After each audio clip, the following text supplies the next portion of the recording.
ఇన్నేళ్లుగా మీరు ఈ బ్రాండ్తో మీరు జర్నీ చేశారు కదా, సో మీ అనుభవం?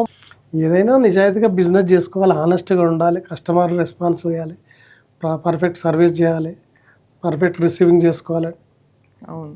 నమ్మకాన్ని ఉంచుకోవాలి. ఎప్పటికీ నమ్మకమే ముఖ్యం. మెటీరియల్తో పాటు మన నమ్మకం, మనం ఇచ్చిన అష్యూరెన్స్ తోటి మెటీరియల్ కూడా వెళ్తుంది. అవునవును. కంపెనీ ఎంత ఇచ్చినా మనం కూడా ఇస్తాం కదా, ఈ బ్రాండ్ బాగుంటుంది, క్వాలిటీ ఉంటుంది. ఎంత కొన్నిసార్లు ఎన్నో ఏళ్ల నుంచి పాతుకుపోయిన సంస్థలైనా ఏవైనా సరే కొత్తగా వచ్చే వాళ్ళు కాంపిటీటర్స్ అవుతారు, చాలా చేస్తారు. వాళ్ళకి మీరు వాళ్ళని వాళ్ళు ఏం చేస్తారు అంటే ఇలా ఈ పూట గడుస్తుందా లేదా అని చూసే వాళ్ళు చాలా మంది ఉన్నారు. కానీ అది కరెక్ట్ కాదు.